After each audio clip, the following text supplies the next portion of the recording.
नमस्कार माऊली. चला ज्ञानेश्वरीच्या सहवासात. ज्ञानेश्वरी अध्याय 7 मधील 172 ते 178 ओव्यांच्या सहवासात आपण जाऊया. भगवंताने स्पष्टपणे आपल्याला कल्पना दिली आहे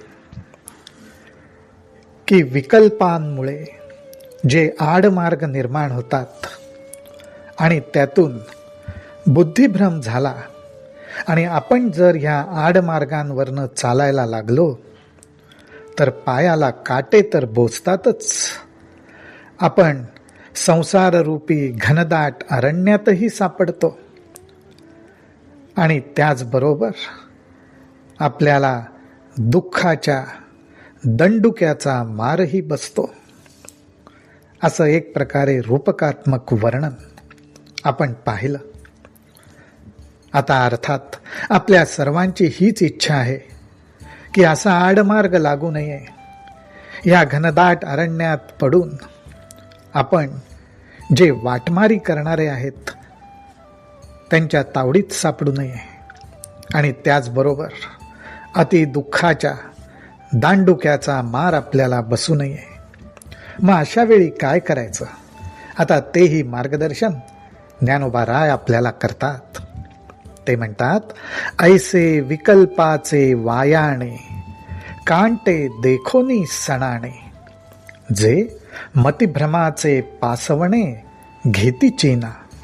अहो, ज्यांनी असे विकल्परूपी काटे पाहिले, अर्थात नको ते विचार, नको ते विषय, नको ते विकार ह्यांच्या मागे जर आपण गेलो तर तीक्ष्ण काट्यांवर पाय ठेवल्यासारखं आहे. आणि हे सर्व कशामुळे होतं? बुद्धिभ्रम.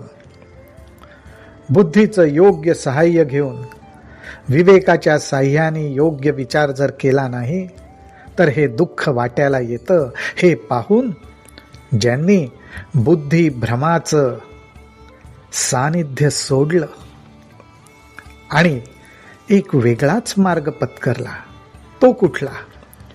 उजू एकनिष्ठेच्या पाऊली रगडुनी विकल्पाचिया भाली, महापातकांची सांडिली अटवी जिही. अत्यंत धाडस दाखवून मनात संकल्प करून निश्चय करून एक वेगळाच मार्ग, अर्थात योग्य मार्ग, उजू योग्य मार्ग पकडला. आणि तो कुठला? एकनिष्ठ. भगवंताच्या ठिकाणी एकनिष्ठ हा मार्ग निवडला आणि तो मार्ग निवडून हे विकल्परूपी जे काटे होते ते काटे पार रगडून टाकले. ह्या काट्यांची टोक कशी होती तर भाल्यासारखी, परंतु योग्य मार्गाचा अवलंब केल्यामुळे आणि एकनिष्ठतेची वाट चालल्यामुळे हे काटे रगडून टाकता आले. आणि नुसतेच काटे रगडले नाहीत तर संसाररूपी घनदाट अरण्य, जे जणू काही अनेक पातकांचं वसती स्थान आहे, ते सुद्धा त्यांना ओलांडता आलं. महापातकांची सांडिली अटवी जिही, मग पुण्याचे धावा घेतले आणि माझी जवळीक पातले, किंबहुना ते चुकले वाट वधेया. अशा एकनिष्ठतेचा मार्ग घेतल्यावर त्या मार्गावरून ते धावत सुटले. भगवंताच्या ठिकाणी एकनिष्ठ होणं हाच तर पुण्यमार्ग आहे. त्याला ज्ञानोबा राय पुण्यमार्ग म्हणतात. मग पुण्याचे धावा घेतले आणि ह्या मार्गावरनं धावत सुटल्यामुळे ते भगवंताच्या जवळ पोचले. आणि माझी जवळीक पातले. आणि जसजसे भगवंताच्या आपण जवळ पोचत जातो, ह्या वाटेवरनं धावत जातो, सहजपणे जे वाटमारी करणारे गुण आहेत, विकार आहेत, विषय आहेत, त्यांच्यापासनं आपली सुटका होते. किंबहुना ते चुकले वाट वधेया. एरवी तरी पार्था जन्म मरणाची निमे कथा, ऐसिया प्रयत्नाते आस्था विये जयांची. आणि हे सगळं धावणं कशासाठी?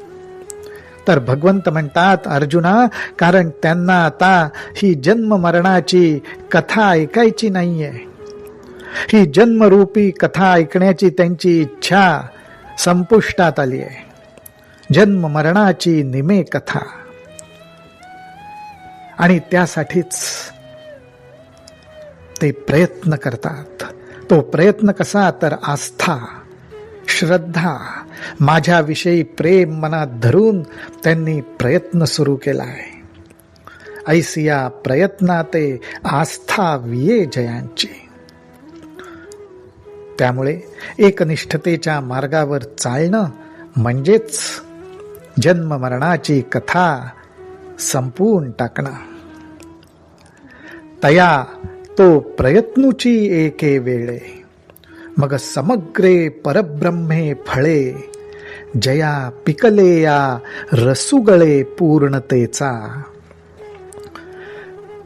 त्यांच्या या प्रयत्न करण्याच्या आस्थेमुळेच, इच्छेमुळेच त्यांना सर्वत्र परब्रह्माचा अनुभव येतो. हे अनुभवरूपी फळ प्राप्त होतं.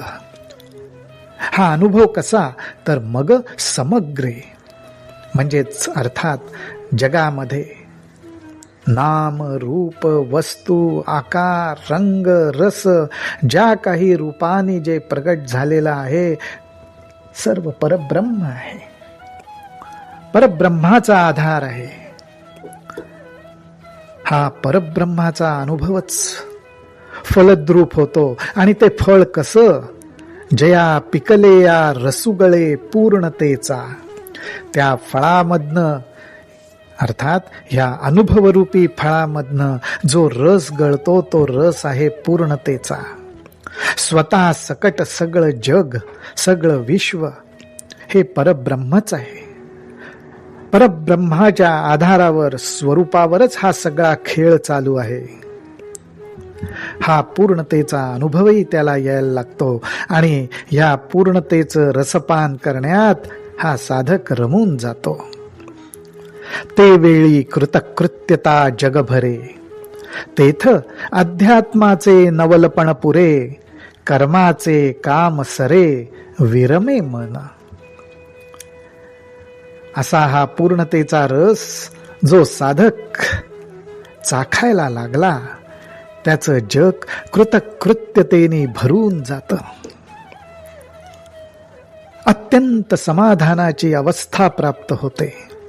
आणि त्यामुळे आता नवीन काही वेगळ्या प्रकारे अध्यात्म समजून घ्यायचंय, असं अध्यात्माविषयीचं कुतूहल, जिज्ञासा, कौतुकही सगळं संपून जातं. मुद्दामून काही कर्म करायचंय आणि कर्म करून कर्माचं फळ प्राप्त करायचंय, ही कर्माविषयीची इच्छाही निघून गेल्यामुळे कर्माचे काम सरे. कर्माचा सुद्धा विशेष करून त्या ठिकाणी उपयोग राहत नाही. आणि ह्या सर्व परिस्थितीमुळे काय होतं? तर मन विराम पावतं, अत्यंत समाधानी होतं, न मन होतं. अर्थात एक प्रकारे उन्मनी अवस्था प्राप्त होते. विरमे, विशेष करून मन रमतं. कशात? त्या परमात्म स्वरूपाचा आनंद घेत, पूर्णतेचा रस पीत मन तृप्त होतं. ऐसा अध्यात्म लाभ तया, होय गा धनंजया, भांडवल जया उद्यमी मी. हे फार महत्वाचं सूत्र ज्ञानोबारायांनी इथं सांगितलंय. स्वतः भगवंत म्हणतात, धनंजया, ऐसा आत्मलाभ तया होय गा. अरे, या साधकाला, या भक्ताला हा असा अध्यात्म लाभ होतो. अध्यात्मरूपी लाभ होतो, पूर्ण ज्ञान प्राप्त होतं. या ठिकाणी लाभ हा शब्द वापरलेला आहे, अर्थात फायदा. असा हा फायदा होण्यासाठी ह्या साधकांनी उद्योग काय केला, त्याच्यापाशी भांडवल काय होतं. भांडवल जया उद्यमी मी. माझ्या रूपाचंच भांडवल होतं. मी अर्थात भगवंत.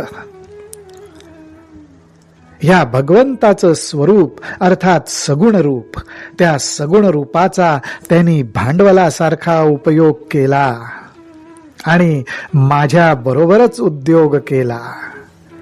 त्या उद्योगाचा त्याला जो फायदा झाला, तो फायदा म्हणजे अध्यात्म लाभ, अध्यात्म प्राप्ती. माऊली हो, भगवंताच्या नाम आणि रूपाचा भांडवलासारखा आपण उपयोग करून घेतला, भगवंताच्या जवळ जायला लागतो आणि भगवंत त्याचं फळ म्हणजे अनुभव आणि पूर्णतेने भरलेला आत्मरस असं रूपी फळ आपल्या पदरात हा भगवंत टाकतो. अशी ही अध्यात्म प्राप्ती आपल्या सर्वांना हो, हीच त्या ज्ञानोबारायांच्या चरणी प्रार्थना. रामकृष्ण हरी, रामकृष्ण हरी, रामकृष्ण हरी.